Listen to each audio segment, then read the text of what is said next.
Hola a todos y bienvenidos una vez más al podcast en vídeo que editamos en CMS Mag y que hemos llamado La Hora de CMS Mag.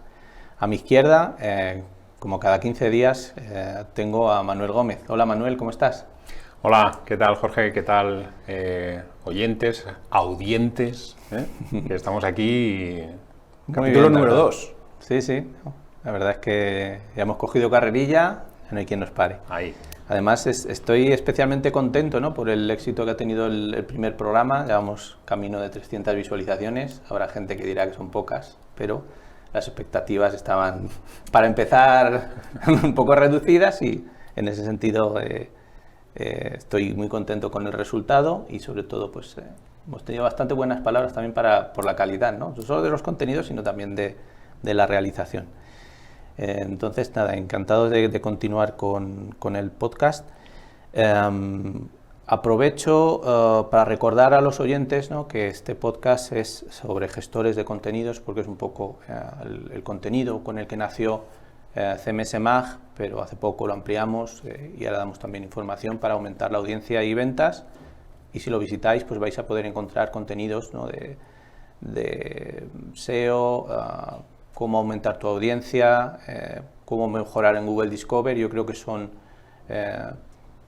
cosas que yo creo que todo el mundo que tenga un proyecto digital está interesado en ellas.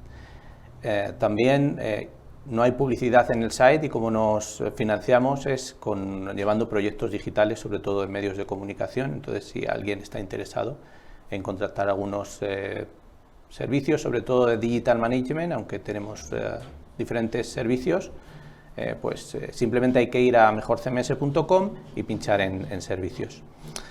Muy bien, la semana pasada dijimos que íbamos a hacerlo un poquito digerible, ¿no?, un poquito humorístico, cómico. Bueno, va a ser un poco difícil porque vamos a empezar con un tema muy árido, pero sí que te quería proponer, Manuel, un pequeño juego, que es el de las palabras prohibidas. Miedo me das.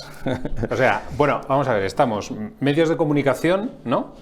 Y ya me estás diciendo que a la primera ya empezamos a prohibir. A prohibir. Ok, estamos en línea, que nos gusta, ¿no? Estamos en línea, bien. Mira, yo me vi el programa de la semana pasada y me paso todo el rato diciéndote total.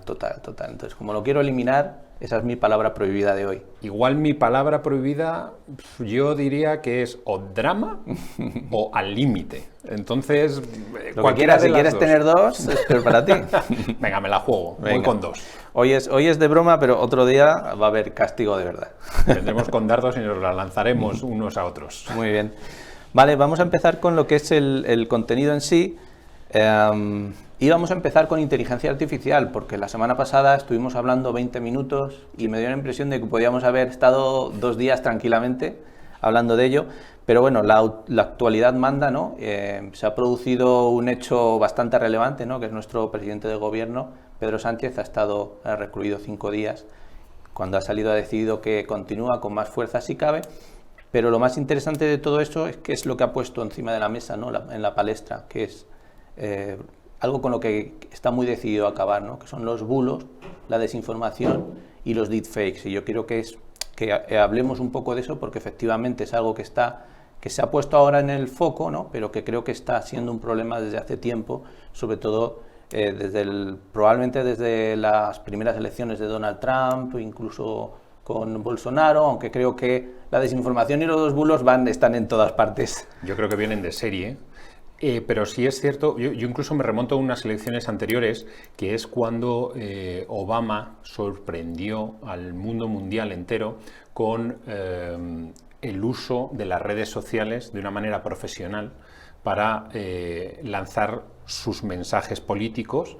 De hecho, captó la atención de todo el mundo, ya sea mediático, ya sea profesional, y a partir de ahí es como que se abrió la espita para que se empezara a profesionalizar ello, se empezara a torcer un poco lo que es la plataforma para reutilizarla a conveniencia, uso, generalmente no muy a favor de la ciudadanía en este caso, sino más bien de un mensaje interior en redes sociales.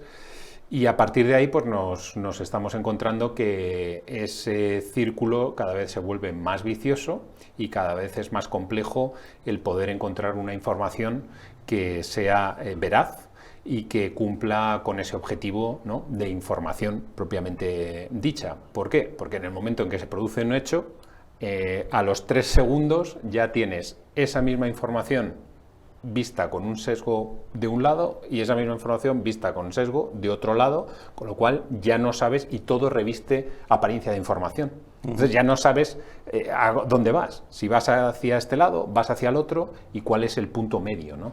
De ahí la importancia que juegan los medios de comunicación en este momento, los medios de comunicación profesionales, serios, y que tienen una voluntad no por desinformar, sino por informar. Distinto es de la línea editorial. Claro, yo creo que has dado en el clavo, ¿no? Porque yo creo que se ha puesto en la picota no solo a los medios, sino Internet en general, ¿no?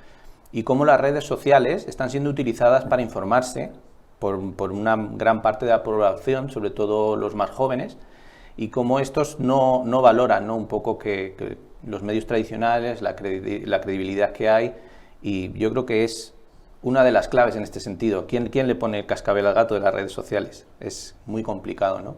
Y luego todo lo demás que se quiere hacer, yo creo que choca un poco, ¿no?, con la libertad de expresión, ¿no?, que está tan consagrada en la Constitución. Por eso a mí me gusta sobre todo hablar contigo de soluciones, pero claro, es muy complicado, ¿no? Porque bueno, ya hemos dicho que Super Pedro, ¿no?, va a intentar solucionar, ¿no? Yo creo que lo intentará, pero es muy complicado, ¿no? Está el artículo 20, consagra la libertad de expresión, pero sí que es verdad que dice que tenemos libertad de difusión por cualquier medio siempre que sea información veraz, y eso está ahí, veraz. Esa es la palabra clave, yo creo, ¿no? Entonces, claro, en realidad de lo que estamos hablando es quién va a juzgar, ¿no? ¿Quién va a ser el juez que diga que es veraz y que no? ¿Qué vamos a montar? No sé, una especie de inquisición, o es algo demasiado complicado, ¿no? Porque a veces un periódico tiene buena intención, pero también se equivocan, ¿no? O confían en una fuente que puede no ser buena al final, o que haya podido jugar con el periodista, en fin. Luego están los usos, ¿no? Claro. Y hábitos de la profesión. Entonces es un poco complicado. Escuchando, ¿no?, al presidente del gobierno decía que a lo mejor por el tema de la transparencia se podría avanzar un poquito, ¿no? Probablemente saber o que se declare quién está detrás de cada periódico, qué intereses tiene, bueno, pues qué porcentaje, ¿no?, de periódico, y luego también sería bueno, ¿no?, conocer qué subvenciones recibe cada uno, ¿no?, de gubernamentales, porque al parecer hay una ley, pero yo creo que se está respetando más bien poco, ¿no? Sí, bueno, la publicidad institucional está determinada, y de hecho muchos medios de comunicación, cuando uno trabaja en un medio de comunicación y tiene que hacer un plan estratégico de negocio, hay un porcentaje donde tú ya sabes que la publicidad institucional va a caer. Las elecciones, lejos, además de, perdón, me reorganizo. Las elecciones es un momento muy interesante periodísticamente, porque bueno, hay cantidad de información que sucede en tiempo real, hay una obligación, ¿no?, de informar a los ciudadanos. Es muy bonito cubrir unas elecciones, pero también cuando haces tu plan de negocio como medio de comunicación dices, bueno, vienen elecciones, fenomenal, me va a caer de publicidad institucional un dinerito porque hay un derecho a la información de los ciudadanos para que conozcan que hay unas elecciones y que los partidos políticos realizan, pues bueno, su publicidad que se realiza, además de la gubernamental en este caso, no solo nacional, sino también de comunidades autónomas, ayuntamientos, etcétera, etcétera. Y sí es cierto que sería interesante conocer de una forma pormenorizada y cuanto más actualizada posible, cuánto dinero es el que se entrega. Estamos en Madrid, en la Comunidad de Madrid, hacia medios de comunicación, que se sabe. El Ayuntamiento hacia medios de comunicación, que se sabe. El Gobierno de España a medios de comunicación, con una actualización periódica y constante. Y ahí ya entramos en por qué le dan más dinero a unos que a otros, etcétera, etcétera. Bueno, porque son más de mi cuerda, porque no son de mi cuerda. Tendría que estar arreglado, sí. Un poco, sí. Y respetarse. Sí. Luego también es verdad que hay medios, ¿no?, que son pequeñitos, que no tienen mucha influencia, pero que palmariamente publican cosas que son evidentemente falsas, ¿no? Y que aún así hay parte de la población que se cree y que probablemente está demasiado polarizada y no solo se lo cree, sino que luego lo difunde. Y lo difunden como muy vehementemente, ¿no?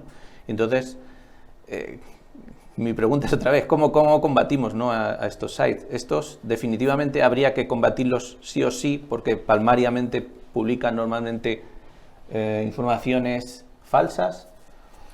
Mi opinión es que el límite está en la legalidad y hasta ahí es donde hay que dejar actuar a los medios de comunicación.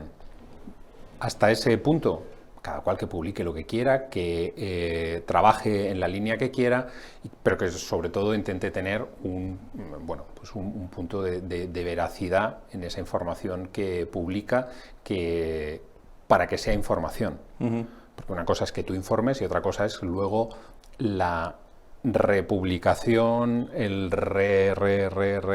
mí que me gusta mucho la Fórmula 1, ahora parece que Adrian Newey, el gran ingeniero aerodinamicista de Fórmula 1, parece que va a salir de Red Bull y que puede ir a Aston Martin o a Ferrari. Bueno, si tú coges y haces una comparativa de a dónde puede ir este hombre, etcétera, hay un medio de comunicación que lo sacó y ves que 25 lo han replicado y empiezan a idear hacia dónde creen que puede ir, pero no con información.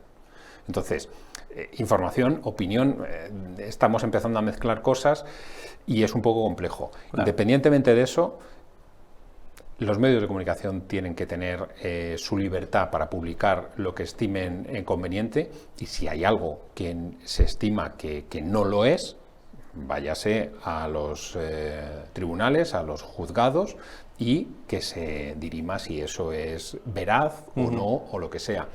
Me parece un poco arriesgado desde un ejecutivo o desde un poder que tiene acceso, que es distinto del poder judicial, que se diga qué es lo que es información y lo que no es información. Hay comités en comunidades autónomas que dicen qué es lo que se debe emitir y qué es lo que no se debe de emitir. Yo no soy muy favorable a todo eso. Aquí hay que dejar trabajar, hay que intentar hacer las cosas lo más honestamente posibles, y si no, bueno, pues váyase al juzgado y que se solucione. Claro, yo creo que el problema de fondo es la polarización, ¿no?, de la sociedad, y luego los juzgados ya están suficientemente hasta arriba, ¿no?, para que vayamos con recortes de prensa cada día a llenarlos un poquito más. Yo creo que al final quizás la solución podría ser un poco la autorregulación, ¿no? El otro día vi una noticia que apuntaba que había creo que no sé si era en Francia o en UK, que se habían puesto de acuerdo los principales medios de allí para respetarse las exclusivas, cuando obviamente si una noticia es súper importante, le ha dado el rival, pero tú te tienes que hacer eco porque es informativamente una bomba. Pues habían llegado al acuerdo de respetar un número de horas antes de publicar. Una vez que publicas, tienes que mencionar al medio que lo dio el primero con enlace, ¿vale? Entonces, bueno, hay una serie de usos, pero yo creo que nadie tiene que venir a decirnos, ¿no?, cómo deberíamos hacer. A lo mejor la autorregulación, como hace, por ejemplo, la publicidad, ¿no?, que tiene un organismo de autorregulación bastante potente, al que hay que acudir permanentemente, ¿no?, a que nos digan. Sí, pero al final de lo que estamos diciendo es que los propios medios de comunicación intentan hacer todo lo posible por ser más listo que el rival, con lo cual digamos que hay una parte de innovación en la que también la estás cercenando para que haya determinado medio que digamos que tiene una exclusiva o demás, que pueda ser. A ver, esto es muy viejo también. Tú ibas a la ciudad deportiva del Real Madrid y para dar tu crónica, había un teléfono público desde el que poder hablar. Estamos hablando de la prehistoria, de cuando no había teléfonos móviles. Entonces, el primero que llegaba por la mañana iba a esa cabina, desenroscaba el micrófono de ese teléfono público, se lo guardaba, y cuando le llamaban de la radio a un teléfono público, lo volvía a enroscar y era el único que hablaba. Sí, de esas historias hay muchas, ¿no? Hay una competencia feroz, pero yo creo que en algunos poner parámetros, sensatez, desde luego sensatez y autorregulación a lo mejor puede ser, ¿no?, la vía, como para no recibir leyes que luego no nos gusten, ¿no?, y que puedan cercenar un poco nuestra Que esto también enlaza un poco, Jorge, con ese temor y yo lo llevo un poco a mi terreno, con ese temor hacia la inteligencia artificial. ¿Tenemos que regular toda la inteligencia artificial o puede haber una parte de autorregulación en el que las propias empresas que hacen el código sean suficientemente buenas, por así decir, para que no tengamos continuamente que recurrir a leyes que no hacen falta? Hay un paralelismo ahí que yo creo que puede ser interesante también, porque lo que estás diciendo tiene mucho sentido y en este otro también. Sí, y ya meto ahí un poco de... La inteligencia artificial yo creo que es un mundo aparte, ¿no? Porque ellos también confiesan, incluso los científicos que están detrás de la tecnología, que a veces tú le pones un input y el output ellos no saben realmente de dónde ha salido, ¿no? Entonces es un poco complicado también... si no sabes ni cómo se produce el resultado, cómo lo vas a manejar. Es un poco, a mí me parece un poco extraño. Pero bueno, me parece estupendo tu apunte para dejar un poquito atrás este primer bloque, ¿no? de bulos y desinformación que tan de actualidad estaba y que no hemos podido dejar de colar en primera posición, para pasar un poquito más a hablar de inteligencia artificial, que sigue estando absolutamente candente. En estos 10-12 días en los que ha pasado del primer programa al segundo, hemos publicado algunos estudios interesantes en Mejor CMS y que yo creo que ilustran a las claras algunas de las cosas que estuvimos hablando en el pasado programa. Por ejemplo, hemos publicado un informe de Associated Press que habla un poco de los usos reales que se está haciendo ahora mismo en las redacciones. El otro día hablábamos de un poco a nivel teórico, ¿no? Que se podía hacer y que no. Pues este ya arroja datos, es un estudio internacional y comenta que un 74% de las redacciones ya utilizan inteligencia artificial.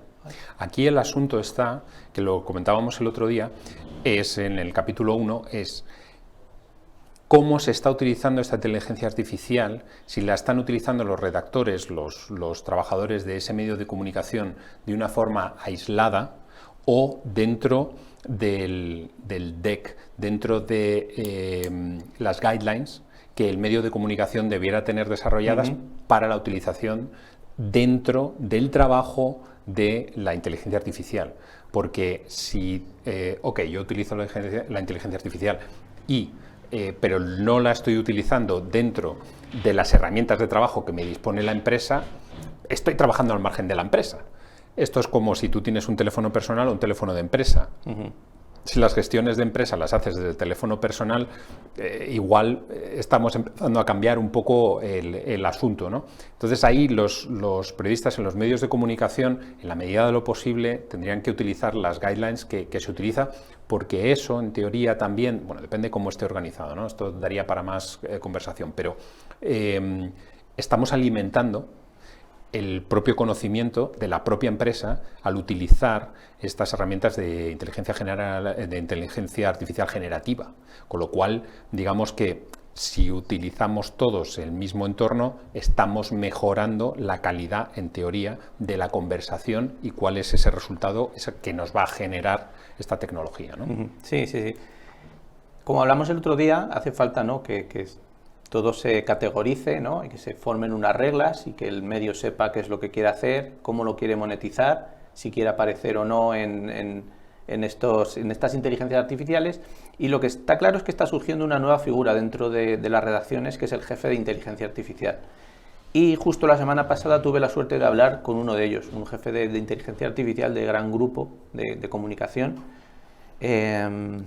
Y lo que me dijo es que, en su opinión, en ese grupo en concreto estaban siendo muy cautos, quizás demasiado.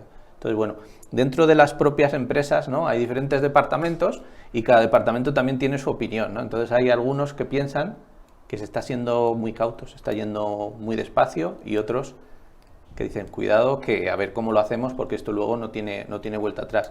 En ese sentido, hay un estudio también de Salesforce que muestra que los CEOs son los directores generales son los que más presionan para mejorar la eficiencia, ¿no?, la productividad, y luego están los CTOs y los empleados de TI, ¿no?, la gente más técnica, que dice, bueno, vamos a utilizarlo, pero vamos a ver cómo, lo primero. Lo segundo, en muchas ocasiones no tienen todavía, ¿no?, las herramientas o el conocimiento para manejar aquello. Y lo segundo es, queremos utilizarlo, pero vamos a ver qué vamos a utilizar y si el dato va a tener calidad o no, ¿no? Entonces, Sí. bueno, hay diferentes tomas y dacas entre departamentos. Esto es más viejo que el fuego, ¿no? Y surge ahora con la inteligencia artificial, ¿no? Porque el uso parece que es más extensivo, ¿no? Como estábamos diciendo, 3 de cada 4 empleados están utilizando inteligencia artificial dentro de la empresa. Y el CEO tiene que velar un poco por toda la visión, no solo la de tecnología y seguridad, que es principal, pero también tiene que velar por cuál es la calidad del producto que están realizando de cara al lector, el modelo económico que se sostenga, que pueda seguir haciendo crecer esa empresa. Claro, si nos quedamos solo con la parte, digamos, de defensa o seguridad, ¿no? Por así decirlo, seríamos unos amarrateguis siempre, con todo el sentido, pero seríamos unos amarrateguis siempre. La innovación tardaría mucho más en llegar. ¿Por qué? Porque hay que planificarlo todo, hay que hacerlo, y tiene todo el sentido, ¿eh? No estoy diciendo lo contrario, pero a veces hay que transgredir un poco ese marco, ese modelo de trabajo, para ver dónde están los límites y a dónde podemos llegar. Los CEOs tienen que hacer eso. Los equipos de redacción van a ir apostando por eso. Y los que son un poco más defensivos en este caso, los departamentos técnicos, en algunos casos, y sobre todo de inteligencia con tecnología, dicen, espérate, porque primero me va a caer más trabajo, vamos a ver qué pasa, aunque por otro lado también te va a caer más presupuesto, una cosa con la otra, cada uno tiene su cruz y su faz. Entonces, bueno, tiene sentido, pero vamos, que el CEO empuja y que tecnología va a remolque y haciendo como se puede, de toda la vida. Sí, en cualquier caso, como decíamos, el 74%, ¿no?, de las redacciones ya lo usa, 70% para creación de textos, comprensión de la información un 21,5%, que sería un poco como, en vez de buscar en Google, pues buscamos en la inteligencia artificial. O coge este documento, resúmemelo y extráeme las ideas principales. También. ¿No?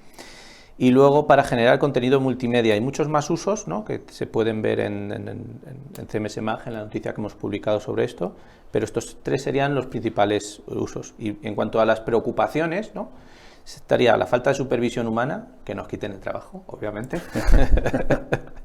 La inexactitud, obviamente, es aquello de que alucinan. Bueno, no es que alucinen, es que se equivocan, o cuando no saben qué contestar, a veces inventan. Y por último, esto también es muy importante, el sesgo, ¿no?, el sesgo que puedan tener. Y bueno, esto tiene que ver con lo que decíamos el otro día en cuanto a la calidad del dato original. El sesgo es muy difícil de eliminar. Primero, porque tienes que saber cuál es el origen de la fuente de datos que estás cogiendo. Segundo, porque esa calidad del dato en el que estás utilizando y en el que te estás basando, efectivamente puede tener un sesgo. Vamos a pensar el primero a nivel sexual, hombre, mujer. Hay determinadas cosas que son sensibles, sí, o de raza, exactamente. incluso a nivel económico. Hay también alguna situación donde se llevó a Apple a los juzgados porque, al parecer, según la inteligencia artificial que estaban utilizando en Apple Pay, determinaba que en algunos casos las mujeres en una misma condición, a nivel económico y a nivel de oportunidad, la mujer era más propensa a no poder pagar el crédito que estaba solicitando que los hombres en general. Bueno, cada casuística que es un tema dificilísimo, dificilísimo de resolver. Para acabar con este tema de inteligencia artificial, he encontrado un informe también de Reuters en el que da unas cifras aproximadas de cuánto están dispuestas a pagar las empresas de inteligencia artificial. ¿Cuánto pagarías tú? Yo muchísimo, millones. Muchísimo.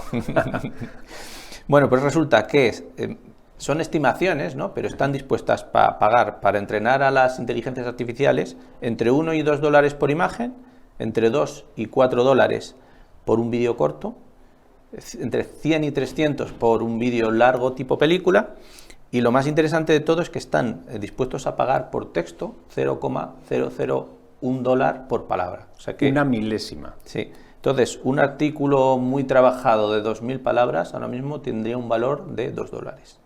Bueno, oye, ya tenemos un precio de salida, ¿no? Y con ese precio tenemos que hacer periodismo, del periodismo del futuro. Bueno, pero esto le abre dos caminos, ¿no?, a los medios de comunicación. Primero, la lucha por el precio.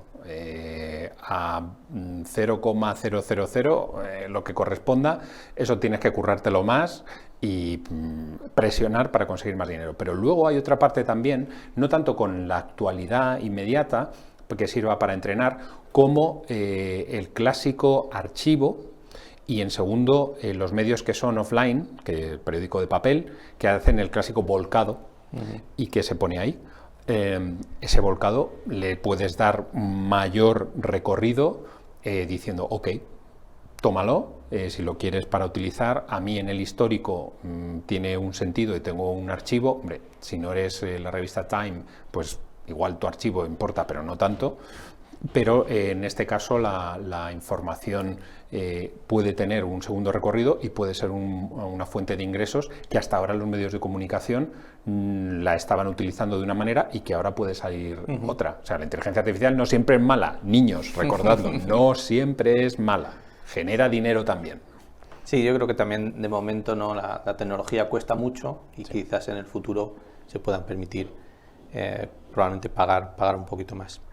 Vale, muy interesante, pero vamos a seguir con otro tema. En principio... Oye, la semana pasada me dijiste que Google había tenido prácticamente un cambio del core que era como un embarazo. No sé si ya ha salido niño, niña o qué ha salido. Sí, han estado como 50 días para hacer todo el cambio completo.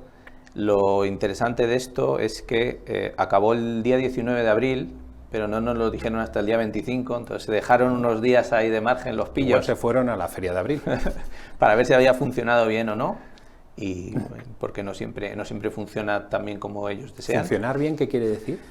Si cumple sus objetivos, ¿no? Ellos se marcan unos objetivos de mejora de la calidad. En este caso, ellos habían apostado por eliminar un 40% de contenido que ellos consideran que no es útil o que es directamente spam, que puede ser generado por la inteligencia artificial o no, porque eso es indiferente. En principio ellos dicen que han reducido un 45%, ¿no?, de este spam. Entonces, según ellos, Google va maravillosamente bien. Yo te he de decir que en CMS Mag un poquito arriba, o sea que fenomenal, pero bueno, también contenido bien hecho, vamos sobre seguro, contenido original, largo y de calidad, así nunca te equivocas, pero bueno, hay gente que busca atajos. Bueno, para la gente, ¿no?, que crea que probablemente se le ha impactado gravemente en el negocio y no sea justo, pues se habilita un formulario, ¿no? Entonces se puede enviar una reclamación a Google. Eso es interesante. Nadie garantiza que Google te haga caso. Eso también es interesante. Que esa es otra, pero bueno, puedes hacerlo, ¿no? Que es un detalle por su parte. En cualquier caso, hay mucho debate, ¿no?, sobre Google y sobre si realmente Google está mejorando su producto Google Search o si realmente lo está empeorando, ¿no? Mi sensación es que va a peor. Hay mucha gente que opina eso y de hecho hay muchos artículos que estoy leyendo últimamente, ¿no?, que probablemente con un cambio de jefe que hicieron en 2020, pusieron a un ingeniero nuevo que venía también del campo de la publicidad y que probablemente están apostando mucho a conseguir rendimiento publicitario, ¿no? Quizás demasiado, y que eso está también trastocando un poco la calidad de los resultados y que, según estas informaciones, a Google no le importaría mucho siempre y cuando sus cuentas funcionen cada vez mejor. Bueno, al final es una compañía cotizada, ¿no? Y tiene que... En este caso, calidad de resultado lo entendemos como el propio enlace que nos muestra o la dificultad de uso. En este caso estaría bajando la calidad del resultado de forma que la gente no encontraría tan fácilmente lo que estaba buscando, ¿no? Y entonces permaneces más tiempo en Google y tienes más probabilidad de pinchar en una publicidad. Date cuenta que la publicidad ahora mismo tampoco es que se diferencie mucho de los resultados orgánicos, ¿no? Entonces es bastante fácil pinchar en uno sin darte cuenta, ¿no? Y a veces que solo viene palabra patrocinio muy pequeña, apenas se ve. Y bueno, si en móvil, si buscas algo, tienes que hacer mucho scroll para ir al primer resultado orgánico. Y luego todo esto con la inteligencia artificial, ¿no?, parece ser que va a ir un poco a peor, pero ya veremos Bueno, cómo acaba el producto. ¿cómo se llamaba esto en inglés? Enshittified, ¿no? Enshittificación, Palabras sí. enshittificación. Es básicamente que están enmierdando el producto para ganar más dinero, pero bueno, esto es lo que opinan muchos. Y ya puestos a hacer un enshittified, pues ya si eso te eliminas los enlaces y a correr, ¿no? En California, ¿no? Así sí que te quedas todo el tiempo en el producto, ¿no? Vamos. Con todo lo que eso conlleva, ¿no? Estamos hablando de enlaces, pero enlaces que al final generan muchos millones, ¿no? de beneficio. Relacionado con todo esto, ¿no? Sigue habiendo algunos intentos, ¿no? por parte de autoridades que quieren, ¿no? que Google pague a los medios de comunicación por utilizar su contenido, ¿no? y por enlazar, digamos. Google dice, oye, que ya les estoy reenviando mucho tráfico y ellos se lucran por ese tráfico, pero hay autoridades como ahora la californiana, ¿no? que está diciendo, bueno, pero no es tu contenido, entonces vas a tener que pagar por él. Y bueno, cada vez que ocurre esto, Google dice, lo siento, pero no voy a pagar, ya estoy pagando. Dar cera, pulir cera, ¿no? Ellos consideran que ya están pagando en Google Showcase, que ya han llegado a acuerdos con muchos medios, y eso es verdad, y también realizan algunos proyectos de innovación junto con periódicos, y esos suelen tener un montante bastante bueno. De ahí surgió El Español y El Diario, si no me equivoco, la parte de suscripción. Sí, hacen diversos proyectos, algunos son relacionados sobre todo con los muros de pago, otros serán de vídeo, pero bueno, muy interesantes sobre todo los de muro de pago. Aquí el caso es que me quieres hacer pagar más, te quito enlaces. Sí, ¿no? Aparte de lo que se están pagando, está clarísimo que no piensan pagar un euro más. Y bueno, es digamos, su línea de trabajo, ¿no? que contrasta un poco con OpenAI, que ya ha empezado a llegar a acuerdos y a pagar. No sabemos exactamente cuánto, espero que no sea 0,001 por palabra, pero bueno, digamos que ha empezado bien como, por OpenAI, mal por los medios. Más abierto, ¿no? a pagar a los medios por utilizar el contenido, ¿no? Muy bien, siempre nos gusta hablar de SEO, ¿no? porque al final gran parte, ¿no? del tráfico de todos los proyectos que yo creo que hemos llevado en Internet estaban orientados a SEO y conseguíamos un gran tráfico. Pero bueno, la otra gran pata, ¿no? aparte del contenido, es el gestor de contenidos. Correcto. Nos toca hablar un poquito sobre gestores de contenidos. Para eso es CMS Mag y mejor CMS. Efectivamente. Esta semana he hecho un artículo que creo que es bastante interesante, ¿no? porque doy razones por las que un gran medio de comunicación debería tener al menos un segundo CMS. Solo comentaste en el primer capítulo, apuntaste que era interesante, ¿no? tener un segundo CMS. ¿Cuáles son un poco las razones que tú encuentras? Se ha producido, con los CMS modernos, son muy potentes y es muy fácil con un solo backend, con un solo CMS, manejar muchos periódicos diferentes, compartir contenido, tener los datos en el mismo sitio, romper, digamos, los silos que había antes. Antes los grupos tenían 25 periódicos y tenían 25 CMS y cada uno iba un poco a su bola. Ahora no, se ha producido esta unificación que tiene todo el sentido y que desde luego no voy a criticar porque tiene todo el sentido. Pero sí que es verdad que también tiene sus desventajas, ¿no? Quiero decir, normalmente casarte con un CMS es complicado, pero casarte con uno que va a llevar todo el grupo, pues tienes que elegirlo. Primero tienes que elegirlo muy bien, ¿no? Y luego, por otro lado, pues hay una serie de problemas normalmente que están relacionados, ¿no? con cómo avanza el proyecto. A veces metiendo un segundo CMS mejoras la innovación, el backlog pues lo afinas un poco, puedes disfrutar de mejores tecnologías, ¿no? A las que no tenías acceso. Entonces, bueno, tiene una serie de ventajas. En mejorcms.com está totalmente explicado y puede hacer cualquiera que lo desee. Muy bien. Ahora tenemos un invitado muy especial, ¿no? Con el que vamos a hablar. Se llama Marcos Labat. Me suena. Sí, la verdad es que esto es un revival del Yahoo. Ha estado con nosotros trabajando, director de equipo de Singular, alguien que trabajó con nosotros en Yahoo durante mucho tiempo y que posteriormente ha tenido mucho contacto, ¿no? con medios de comunicación y sobre todo con gestores de contenidos, pero un poco desde el otro lado, desde el lado más técnico, ¿no? Hola Marcos, ¿qué tal? ¿Cómo estás? ¿Cómo estáis? Encantado de estar aquí con vosotros. Sí, es un placer tenerte hoy aquí. Muchísimas gracias por tu tiempo. Cuéntanos un poquito tu trayectoria y un poco los CMS que has manejado. Pues a ver, yo llevo ya bastante tiempo por aquí, por el sector, pues coincidimos en Yahoo con vosotros y allí, pues bueno, allí teníamos un CMS un poco propietario, no propietario, hecho en casa, vamos, con tecnologías pues ahora que se ven un poco antiguas, ¿no? Con Perl y cosas así. Y bueno, y esto ha ido evolucionando. Luego he trabajado mucho con WordPress también. Como sabéis, WordPress ha pegado muy fuerte en el panorama open source y su versatilidad ha hecho que se haya adaptado a muchos proyectos.